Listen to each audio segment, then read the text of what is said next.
Modern life has so little ceremony, so few milestones, maybe no sacraments.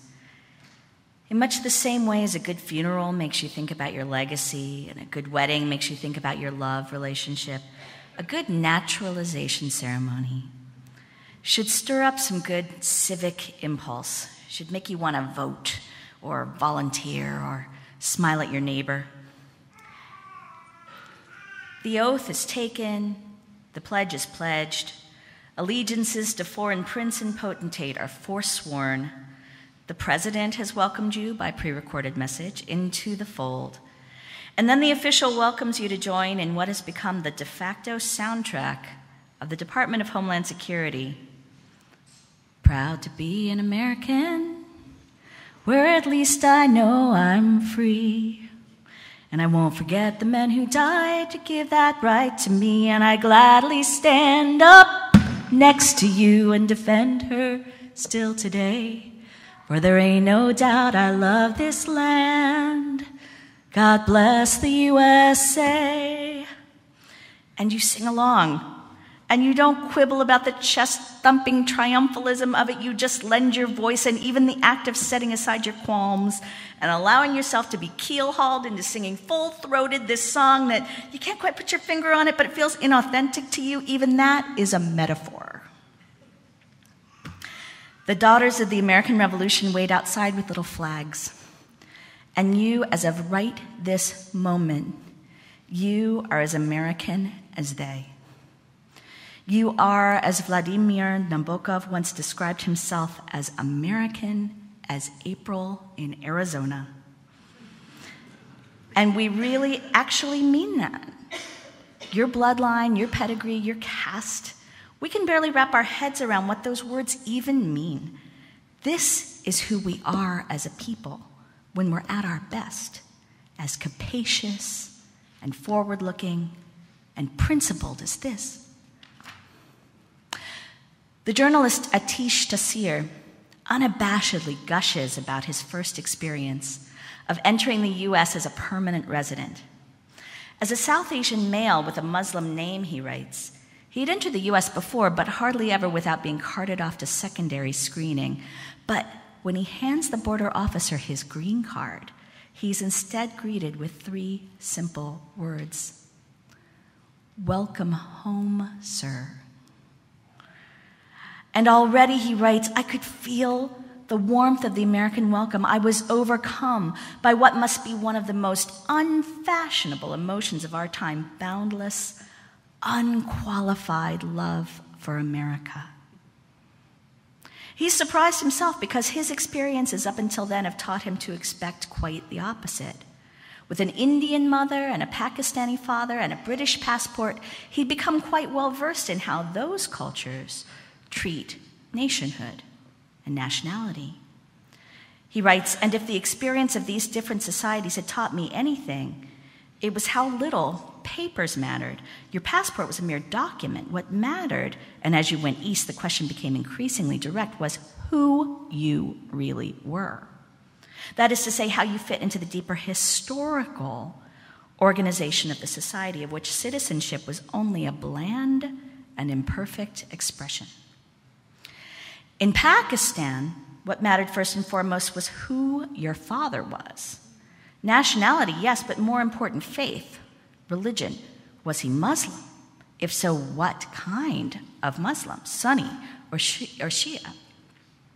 India was more complicated, but there too, inclusion in society depended on a set of categories that ran far deeper than citizenship. It was, as the writer Siddharth Deb calls it, a high context culture. From the moment you arrive, sometimes from your name alone, which often reveals caste, religion, and even region, the immigration officer was busy making judgments about who you were that mattered infinitely more than what document you presented. He presents his Indian origin card. Atish Ali once sent to me just a few months ago as I arrived in New Delhi. Quite a name you've got there. The subtext was, you're not part of the Hindu majority, so not part of the deeper organization of caste. He goes on, the fact that I spoke English would have given him an intimation of class.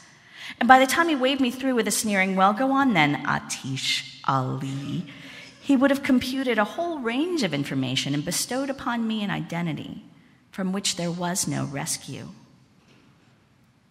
Belonging, he laments, was what it really came down to, and here he reserves his sharpest criticism for Britain, the country of his birth. From casual comments to the post-Brexit racist attacks, he finds not a society coming to terms with a difficult racial history, but a society telling you in the clearest terms, you would never belong. Thus does our hero find himself in the absurd position of being privileged to hold some of the most coveted documents of this planet, the right to live in India, in Pakistan, and Britain, and yet, in some meaningful sense, effectively stateless. Oh, and also a gay man, which has meant for him a whole lot of other issues of belonging. Until the day when an immigration officer calls him and his American husband back to her office for a marriage interview, and in short order grants his green card. I could have wept.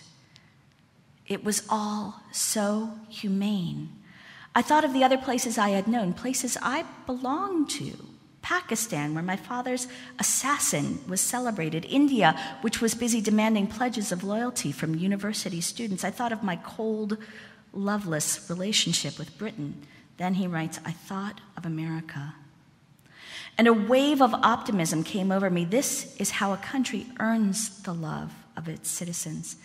It ennobles their relationship. It takes seriously their happiness. It acts on the assumption that people are basically good, and if given half the chance, will realize their better natures. Most of all, it creates the conditions, even here in this dreary government office, for them to do so.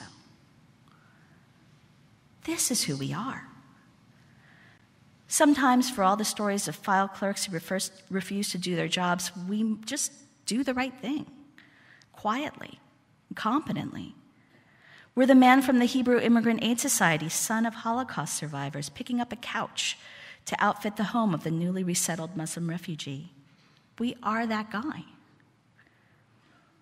I once had the privilege of defending the case of a Muslim cleric from Uzbekistan.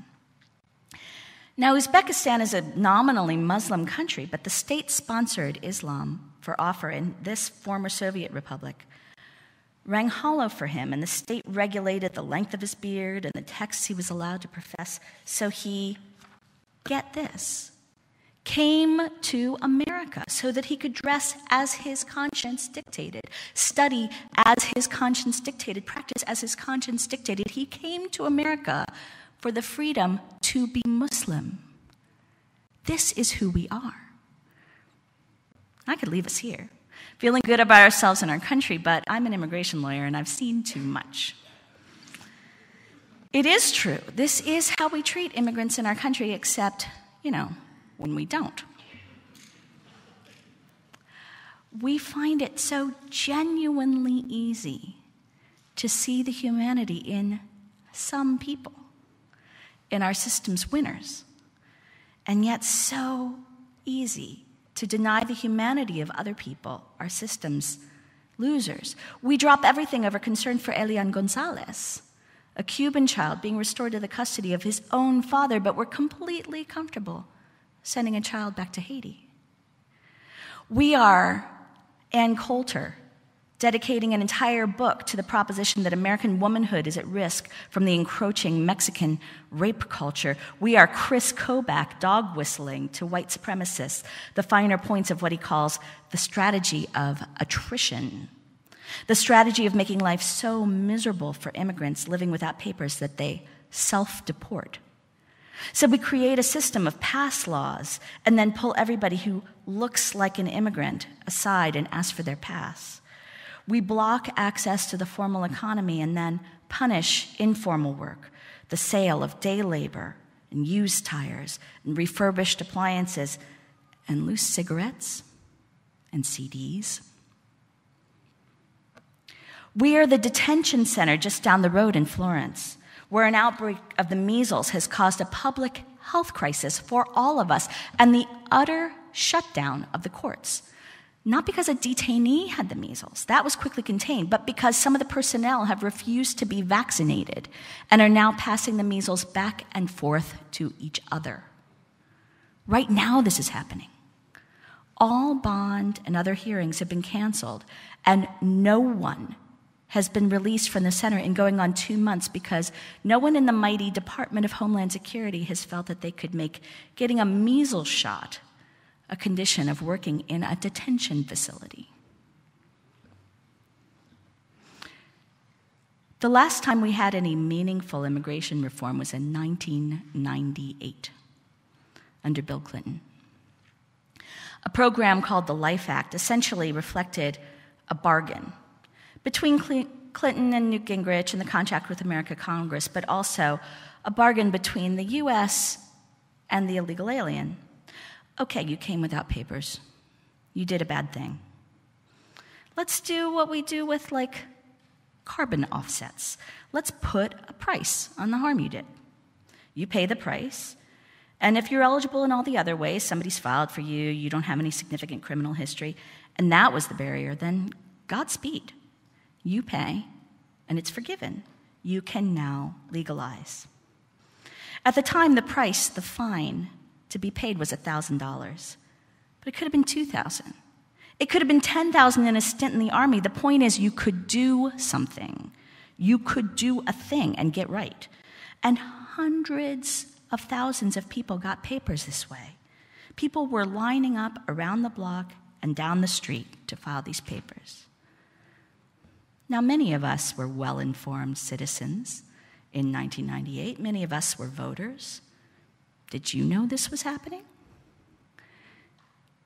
Did you know that this revolutionary, life-changing reform was happening? No, why would you? Only if you had an undocumented person in your house, in your life, would you even know this was happening. And yet we insist that immigration reform would be catastrophic in some way. The only reason that reform ended was because it sunsetted. It could be reauthorized again immediately. The infrastructure's there.